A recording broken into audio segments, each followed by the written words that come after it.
en ese entonces las telenovelas duraban 200 episodios de 1 hora, que había que hacer un día tras otro, porque lo que escribíamos hoy se grababa mañana y salía pasado mañana. Entonces no había tiempo ni de ir a rumbear a los 16, 17, 18 años, ni de, o sea, había que centrarse. Si esto es lo que yo quería hacer, esto fue lo que ella me enseñó.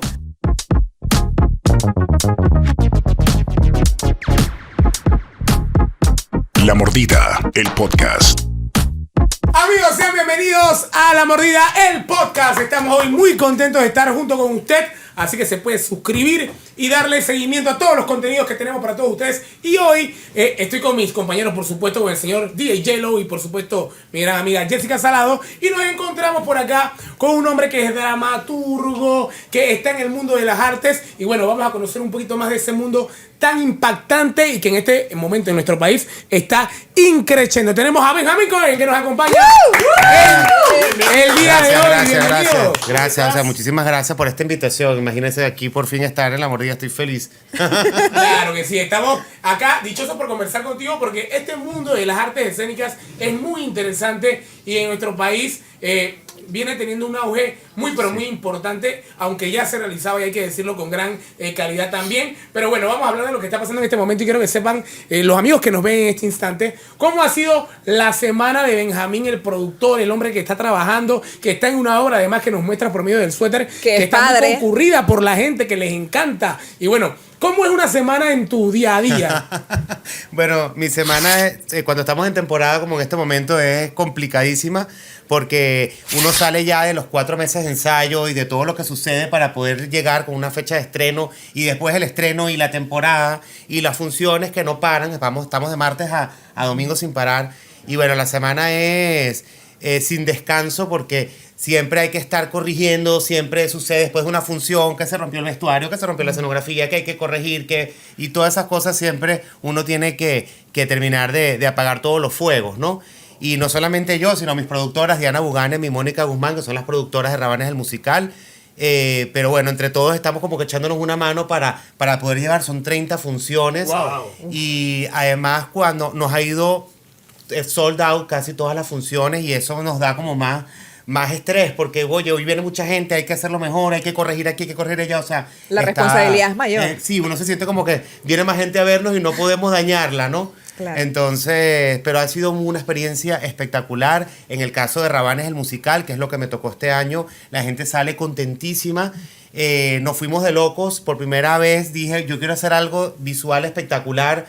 Metimos mapping, pantallas, efectos especiales. O sea, realmente la gente sale como muy impactada de este espectáculo, más allá de que estoy contando la historia de Emilio Regueira, la historia del grupo de los Rabanes, desde sus inicios, desde que tienen 8 años de edad en Chitré, cuando se conocen, hasta que se ganan el Grammy ya año 2007. Y bueno, ha sido, la gente sale, la gente no espera lo que va a ver. O sea, la gente dice, ay, Rabanes, es un concierto. Claro. No es un concierto, es una historia.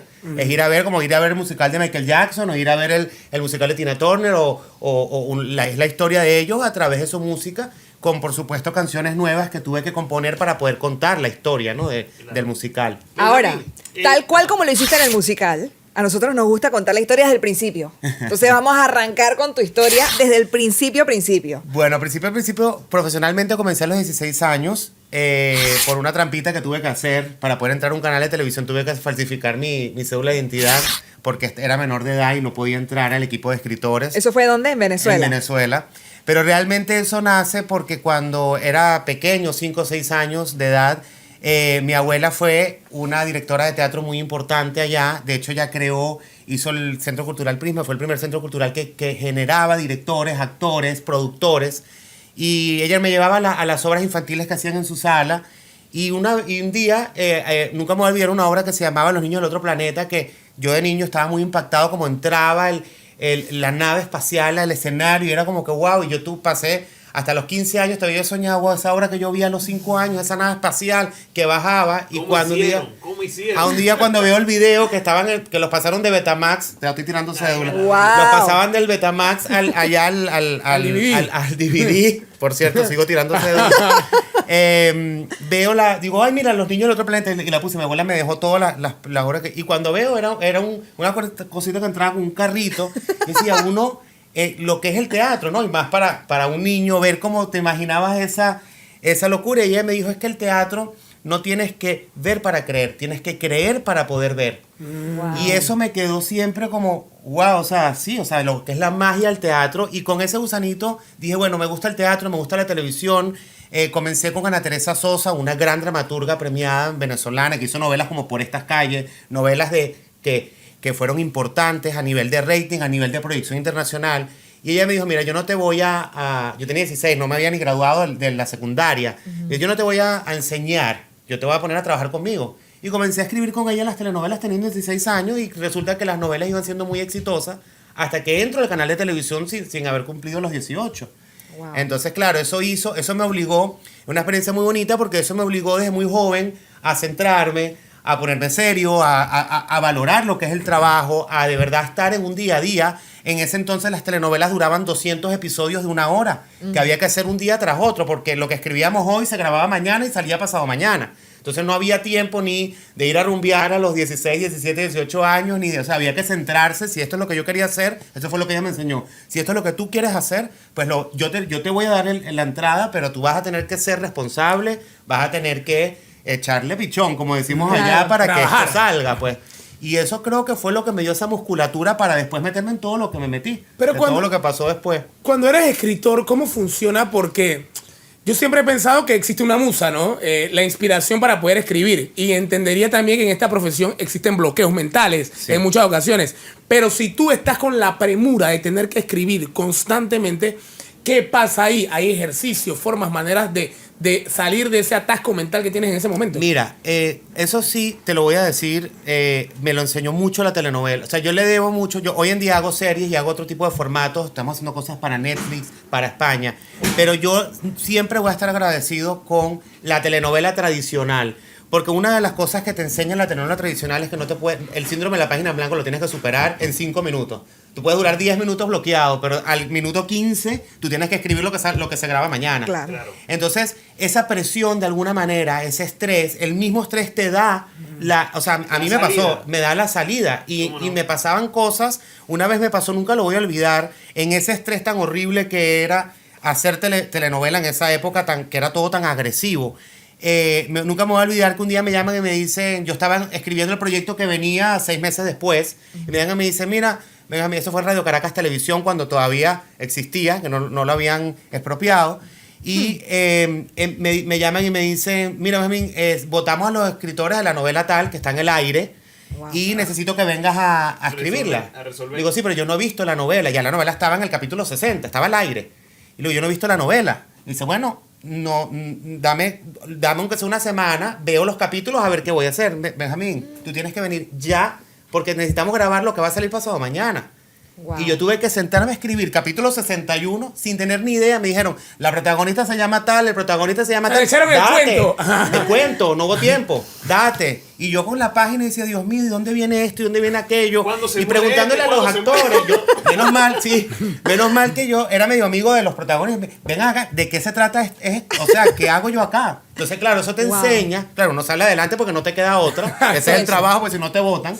Pero bueno, eso te da como esa musculatura de perderle el miedo a este oficio o a este negocio. Porque ya hoy me dicen, hay que hacer esto, date, yo voy para adelante. Es que es como que no hay chance de procrastinar. No, O sea, lo que pasa mucho con las mentes creativas es que cuando tienes como tiempo, es lo peor que te puede pasar. Tú Es le verdad. dices a un creativo, le dices y que lo siento, esto es para hoy. Y el man dice, ok, te lo resuelve. Es una locura. O sea, cuando tienen tiempo, como que no fluye. Y nos ha pasado cuando trabajé también yo estudié toda la parte de marketing y en las partes que nos ha tocado hacer campañas, cuando no tienes tiempo es cuando salen las mejores campañas. Es impresionante. Exacto. O sea, cuando Es real. tienes esa presión de que necesitamos algo para entregar a las 3 de la tarde de la presentación, es cuando salen las cosas que más han funcionado. Claro. O sea, no sé cómo, es como algo, no sé, es como la misma presión te obliga a que tienes que abrir esa mente y tienes que hacerlo. Benjamín, ¿y por qué escritor? En realidad, cuando yo veo una obra, casi siempre hay mucha gente que dice, hey, yo quiero ser el actor, que es el que se lleva como, tú sabes, el renombre en la misma obra, sin saber que hay una persona que fue la que escribió, que él hizo la historia. ¿Por qué te fuiste siempre directamente a escritor y no de repente, tú sabes que yo quiero actuar? Yo me pasó una vez, siendo pequeño con mi abuela, con todo esto que te conté, comencé a entrar, mi mamá me llevaba a los canales de televisión y para hacer como esas participaciones, porque yo decía que yo quería actuar. Entonces hice como 2 novelas como niño, o sea, estos personajes que le dan a los niños. Pero en las esperaderas de la televisión, que bien conocen que te citan a las 7 de la mañana y terminas grabando a las 10 de la noche. No, eso no es lo tuyo. No, yo lo que hacía es que me metía en la cabina con el director, porque quería ver lo que estaba pasando. Claro. Siendo un niño veía el poco de pantalla. En ese entonces las 6 cámaras todas puestas así, era para mí era impresionante cómo se hacía. Y viendo el director que, por cierto, falleció, Gracio D'Angelo, que él estuvo fue el primer director argentino-venezolano en llegar al récord Guinness por la telenovela Cassandra, que fue el que claro. dio. Él me agarró y me dijo, como que él le llamaba la atención un niño en la cabina. Me dijo, ¿qué haces aquí? Le digo, es que yo quiero hacer eso. Yo lo veía ponchando en las cámaras y me dijo, que venga a ponchar conmigo. Entonces me puso a ponchar en una escena y me empezó a gustar mucho la parte de dirección, que es lo que realmente estudié. La parte de dramaturgia, yo soy director de televisión, y la parte de dramaturgia comencé por Ana Teresa, que no es que lo hice formalmente, sino que con ella aprendí todo lo que fue la telenovela, los seriados. Ella tiene también muchas obras de teatro premiadas y me enseñó esa parte, pero realmente nace todo con la parte de la dirección. Oye, y la experiencia de trabajar con grandes actores de telenovelas, por lo menos mencióname algunos de esos que tú trabajaste. O sea, porque una cosa es verlo en la telenovela y de repente la otra es lidiar con ellos. Trabajar, Mira, claro. lidiar la verdad es que siempre ha sido los trabajos bien armoniosos. Tuve con Los Menudos, que me tocó hacer una serie en Ecuador, que por cierto, justo antes de llegar a Panamá, que estuve con la gente de TC Televisión, que hicimos una serie con Menudo, y los conocí, de verdad súper interesante. Internacionalmente, bueno, trabajé con muchos artistas españoles.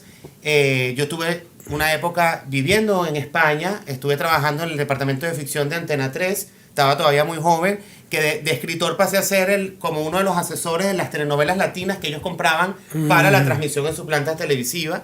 Después me salí de allí porque ya yo quería escribir otra vez. O sea, yo decía, bueno, estoy en este departamento, como que uno llega como que escala y dice, wow, estás en un puesto de gerencia a los 24 años de edad, pero realmente lo mío es escribir. O sea, a mí llegar a las 8 de la mañana a revisar novelas latinas para ver qué vamos a comprar, eso no, ya llega un punto donde ya Claro. no, yo quiero volver a lo mío, A crear. Problemas, no tener tiempo, Eso. a que ya no hay más café que tomar para poder revivir. O sea, ya un poco uno es medio masoquista con lo que le gusta. Y realmente, para volver a la pregunta, hemos trabajado con muchísimos actores. Sobre todo, me impresionó muchísimo cuando llegué a Panamá, me abrieron las puertas. Lo debo decir, además conocí a todo el talento artístico que hay aquí, que es espectacular. Sí.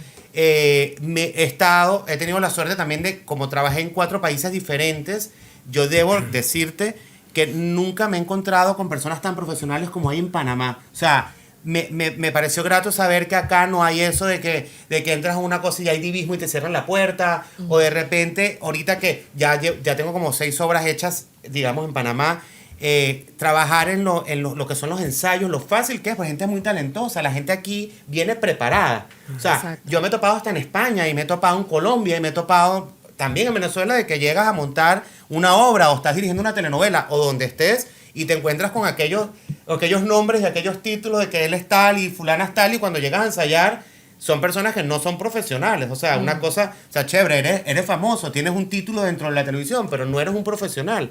Y para mí no ser un profesional es no venir con línea, no aprender no llegar a tu hora, exacto. No hacerlo como, o que te cueste dirigir. O sea, viene gente que tiene premios actorales y que tú las vas a dirigir y es como que, ¿cómo dirijo a esta persona? Y que te demoras 2 semanas lo que tenías que haber hecho en un día. Claro. Aquí no pasa eso. O sea, aquí, mira, donde yo llego, obra que he montado, o sea, de verdad, el elenco ha sido espectacular. Todos los elencos, todos los artistas. O sea, no te puedo decir hoy en día, mira, me he topado con esta situación o con aquella otra. No me ha pasado. Y es como, y siempre se lo digo a mi esposa, o sea, es increíble aquí, o sea, ver, por eso es que lo que estaban hablando ahorita, que estábamos hablando antes de comenzar el programa, por eso es que Panamá está creciendo tanto a nivel cultural, a nivel artístico, a nivel teatral y por supuesto a nivel de televisión. O sea, realmente el talento es grandísimo. Benjamín, tengo una pregunta, porque tú trabajaste en varios países, los acabas de mencionar muchos de ellos, tuviste la oportunidad de hacer grandes cosas en estos países, y definitivamente se entiende que en Venezuela el tema en el cual tú te desenvolvías, que era la televisión, sufrió mucho en algún momento determinado por razones que, bueno, ya se conocen, sí, y que acá no vamos a abordar porque sería mucho tiempo. Entonces, tú terminas trabajando en muchas cosas. Primero que todo, quiero saber, 1, si te vas por esta situación país o porque simplemente te salió una oportunidad para poder trascender fronteras, y 2, ¿Por qué terminas en Panamá y por qué te quedas aquí? ¿Qué te llama la atención de Panamá? Ok, les cuento un poco eso. Yo me voy de Venezuela antes de que se pasara todo lo que pasa porque comencé a hacer cosas en España. Claro. Se dio la oportunidad, pues. Claro, ya comenzaba, bueno, ya yo en Venezuela yo estaba escribiendo telenovelas, pero ya Venezuela no pasaba de la telenovela y ya se estaba abriendo el formato serie. En aquel entonces todavía no existía Netflix ni ninguna de estas plataformas, pero ya se estaban generando contenidos más tipo series, que de hecho para la parte hispana, más que México en eso fue como un poco pionero España, que dijeron, bueno, vamos a hacer telenovelas, pero en formato cine. Entonces, y yo decía, oye, yo quiero ir para allá. O sea, y yo aquí voy otra vez a escribir, y aparte que las telenovelas, lastimosamente, en los últimos años que nos tocó, ya era como un libreto que había que hacer. O sea, no te puedes, la protagonista tiene que ser así, el protagonista tiene que ser así, no inventes nada, todo lo tradicional. Es más, si te copias de aquí, mira, aquí está la novela que hicimos en el año 1961, toma, haz esto y refórmalo. O sea, ya no había como decir, bueno, una innovación. Como que uno llega a su techo. Y claro, llega un punto en que si uno le gusta lo que hace, es como que, bueno, ya hasta cuándo voy a escribir la misma historia. como muy cíclico. Claro. Entonces, comencé a aceptar estas oportunidades que me estaban dando fuera y ahí salgo. En Panamá, la mitad de mi familia es panameña. Y por supuesto, yo estoy viviendo en Panamá desde que nací. Ah, ok. Y sí, entonces realmente mi papá está acá hace muchos años también. Entonces, era como que después de lo de Ecuador, yo terminé a hacer mi última telenovela en Venezuela fue ¿Qué clase de amor? Que fue una novela que llegamos a 76% de share. Wow. Inclusive teníamos más rating que la novela de la noche, que era una novela juvenil. A mí me gustan mucho los temas de colegio y el bullying y toda esta cosa, que es mucho de mi contenido es acerca de eso. Y de allí me llaman de Ecuador para hacer lo de Menudo. Hago lo de Menudo y de Menudo yo iba a regresar a Venezuela, pero ahí me dice, mi papá me dice, mira, ¿por qué no traes la productora y la armamos en Panamá? Comencé a armar una productora para televisión. Estaba comenzando el tema de Netflix. Estoy hablando, ya para ese entonces estábamos en el 2012. Y 2012 comenzó ellos comenzaron antes, pero 2012 fue como la parte fuerte en que Netflix comenzó a tener de verdad bastante, sí. Y producciones propias. Estaban buscando productoras que les hicieran el contenido. Entonces, yo vengo con la idea de me traje todos los equipos de Venezuela. Yo tenía ya 3 estudios de televisión, tenía 3.000 metros de estudio, tenía 4 unidades móviles completas. O sea, nosotros hacíamos seriados, hacíamos novelas, ya como productor independiente, porque fue lo último que hice allá. Y vine con esta idea y realmente a lo que entré o sea, hicimos la inversión y todo, y a lo que entré en Netflix entraron todos los grandes, entró Televisa, entró TV Azteca, y vino la gente de Globo Media, y vino España con esto, y vinieron los turcos. O sea, comenzó la cosa como que éramos como que yo solo aquí con mis 3 unidades y aquellos monstruos. Se apretó. Sí. Entonces me tocó, bueno, no olvidémonos del tango, voy a otra vez a lo mismo, seguí haciendo mis series, que es lo que a mí me gusta. O sea, yo realmente lo que me gusta es escribir mis guiones. Seguí haciendo teatro. Y ahí conozco a Diana Buganem, año 2015, por Los Inolvidables, que fue la obra que monté, el musical que montamos, también muy exitosa de hace 2 años, y también se remontó el año pasado. Y ella quería hacer Los Inolvidables, y ahí como que ella empezó, bueno, vamos a hacerlo, en 2015, vamos a hacerlo, no lo hacemos, sí lo hacemos, pero vamos a hacer teatro, pero sí puedo, pero no puedo. Cuento corto, comencé a sacar mis comedias, que me había ido muy bien en Venezuela, las comedias, las empecé a hacer acá, me fue muy bien con las comedias, hasta que Diana me dice, ok, vamos a hacer el musical. Entonces, en el proceso se da la oportunidad al Teatro Pacific, que inauguramos en el año 2019, con la idea de hacer un centro cultural con 3 salas de teatro. Hoy en día tenemos 2, la tercera, cuando lo íbamos a hacer, nos cayó la pandemia, entonces tuvimos que frenar el proceso, pero es un proyecto que ya tenemos, que ya Dios mediante el año que viene, si las cosas siguen así de bien como van. Claro que sí, así va a ser. Eso que fue Que no, todo madera. no, madera, es no, para evitar la pandemia. Ese es un Por acá. Es el ritual. acrílico, Ah, la madera. Ay, Esto es un la vi. ritual antipandemia, porque la pandemia cambió todo. Sí. Ah.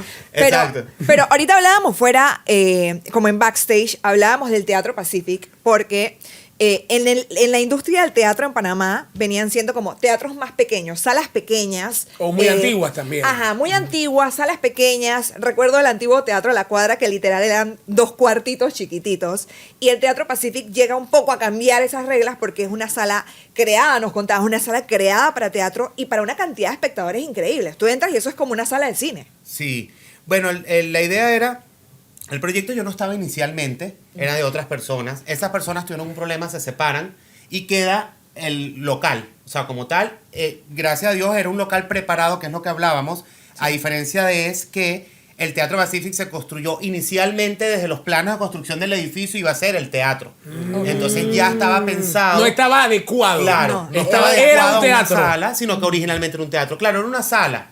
Cuando llego yo a la ecuación, que me llaman mis socios, que son los dueños del edificio, que ellos me dicen, mira, pasó esto, ellos sabían lo que ya conocían mi trayectoria, porque ellos son además socios nuestros de otras cosas también en Venezuela, en República Dominicana, de los negocios familiares, y ven y ayúdanos, o sea, vamos a hacer esto. Y le digo, bueno, vamos a hacerlo. Diana Buchanan estaba en la película también, y para mí era más fácil, porque ya Diana era mi socia en las obras de teatro.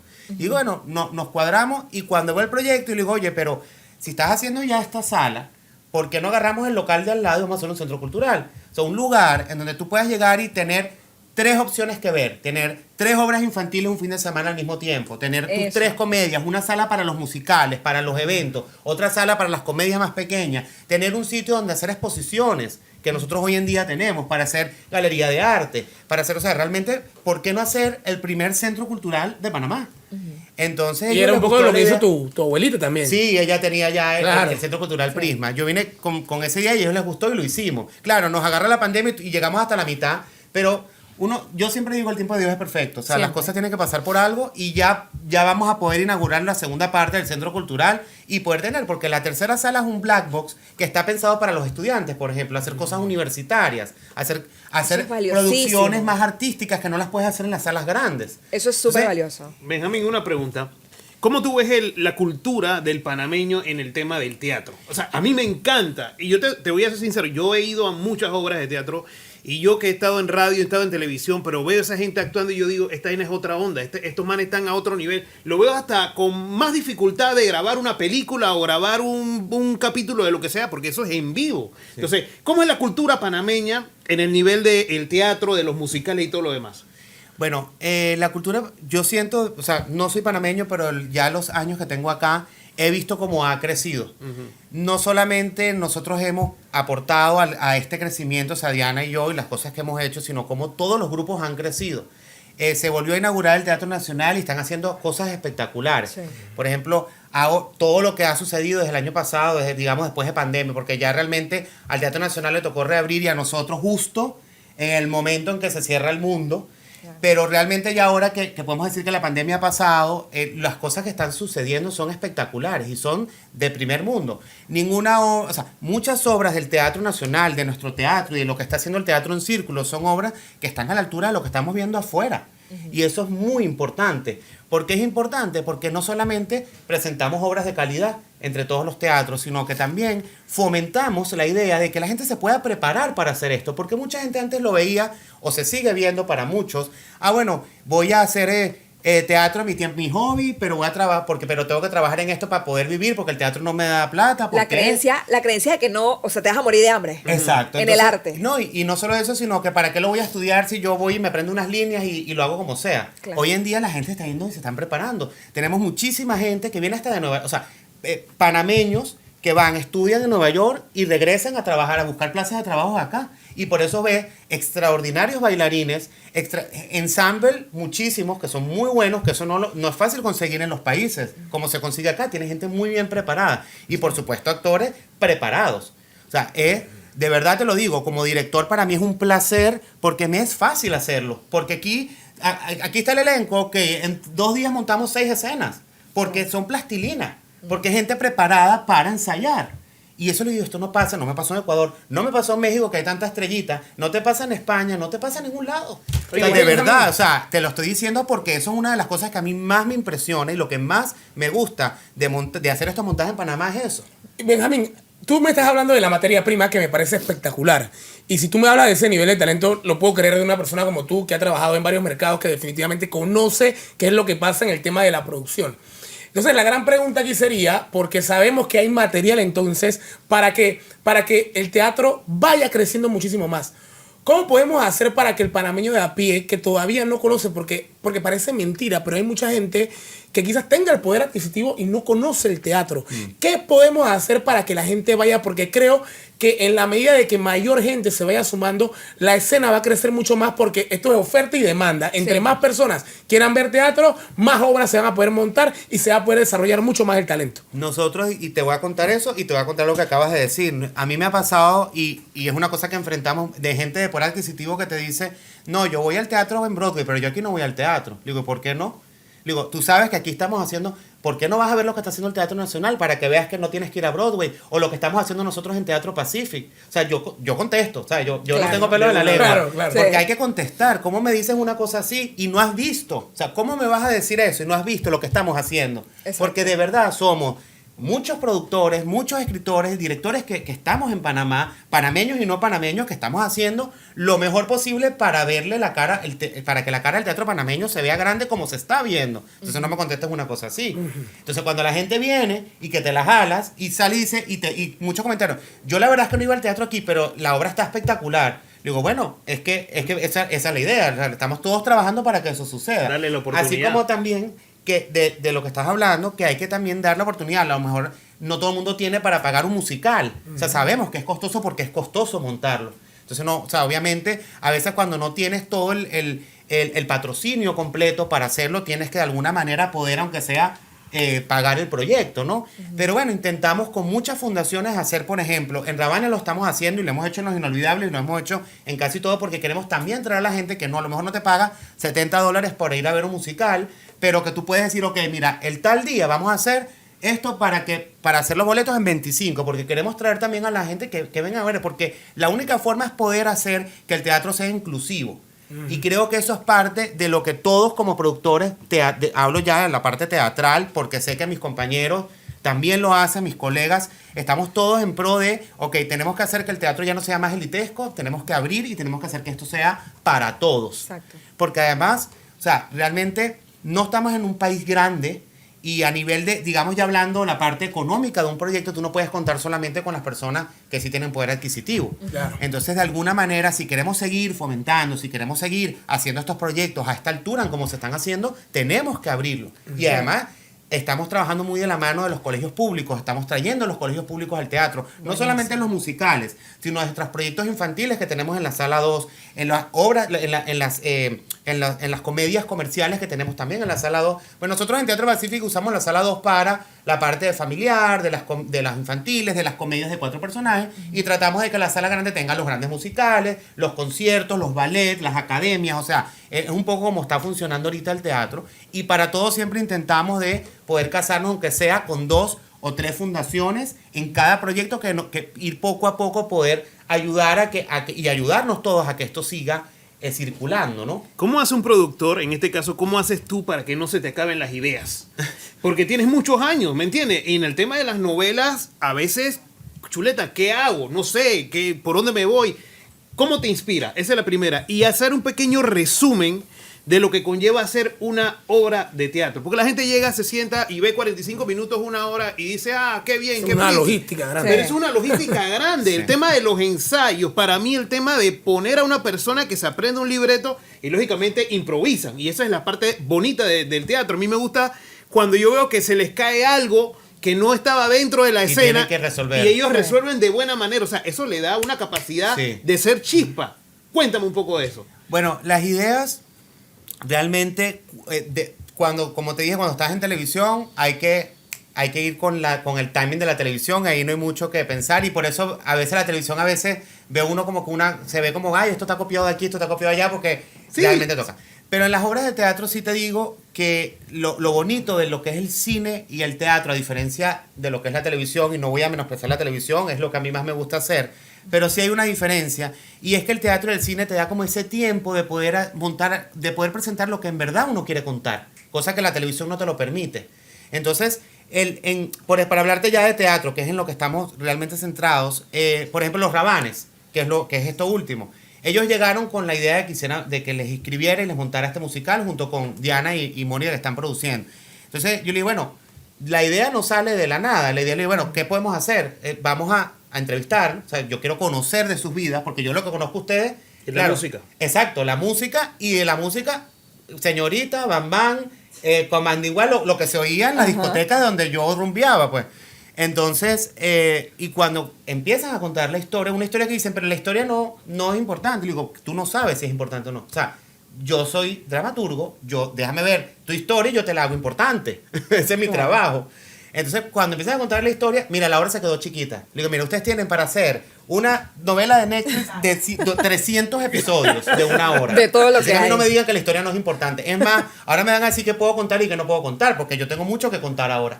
Claro. Y la historia nace de las entrevistas que tuve con Emilio. Tuve con cada uno de ellos por separado porque yo lo hago así a propósito, porque si están juntos no se pelan los ojos, no cuentes aquello, no cuentes aquello. No. Aquí tú me vas a contar tu versión, y yo voy a hacer mi versión. Okay.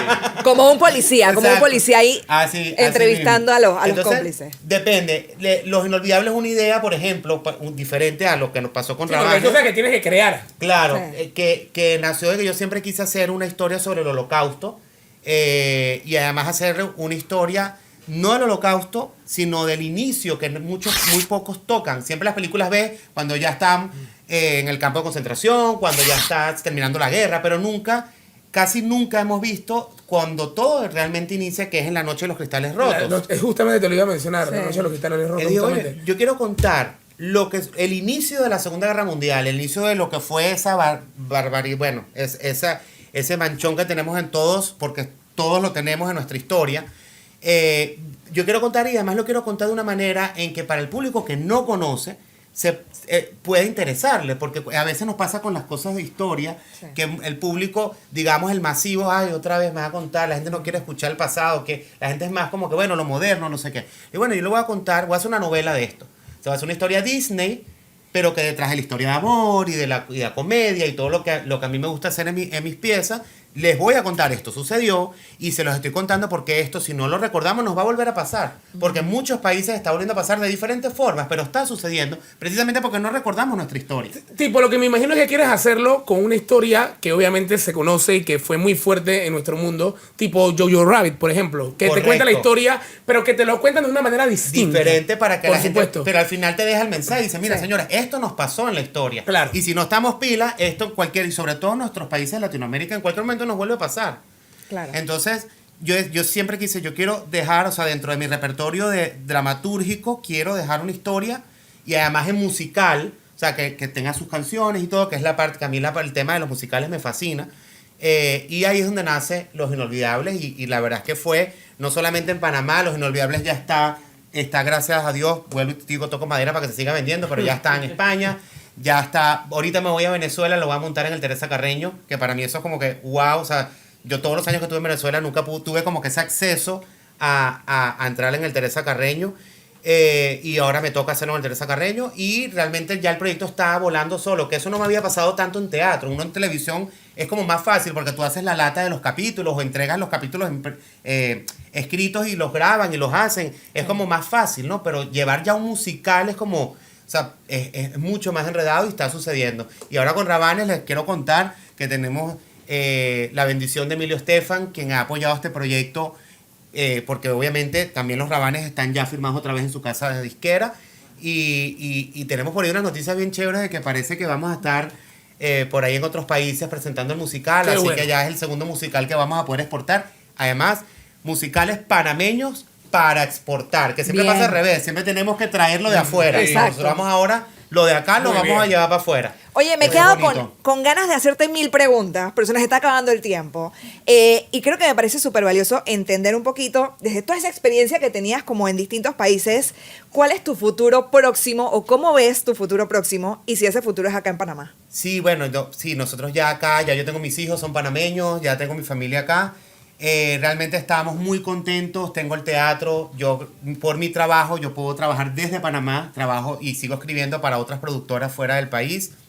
Y realmente mi futuro, tengo unos 4 o 5 meses que me tengo que ir precisamente porque voy a montar el musical allá. Y además no solamente estoy entregando el libreto, sino a diferencia de España y México, en Venezuela me llamaron para dirigirlo.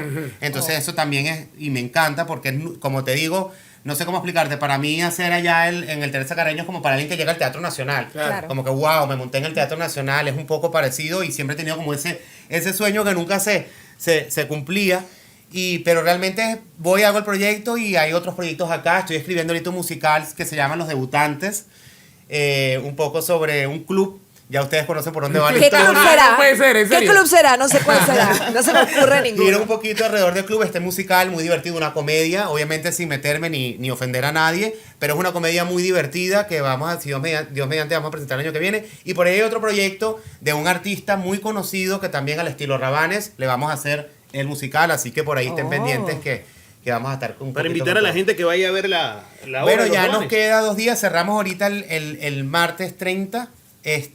Los Rabanes estamos allí en Teatro Pacific. Los boletos que quedan están en teatropacific.com y en panatickets.com. Y ya saben, ahí vamos a estar, no se la pierdan. Es un musical que no vamos a poder volver a montar. Es muy grande, como bien saben, tiene mucho chéchere, mucho efecto. Y la verdad es que esta es la última oportunidad de verla acá. Y ya nosotros nos vamos a centrar en seguir llevando lo panameño a que lo siga disfrutando el mundo. Oye, muy Eso. bien, queremos agradecer a Benjamín por estar con nosotros. Fuerte el aplauso. Espectacular. Así que bueno, dicho esto, señoras y señores, tenemos que despedirnos ya. Muchas gracias a los muchachos por estar junto con nosotros también. Respect. Gracias. Y nos fuimos, ¿cómo es? Gracias. Paca. Ya, no Adiós. puedo, no, ya, no me resisto. Ya. Sí.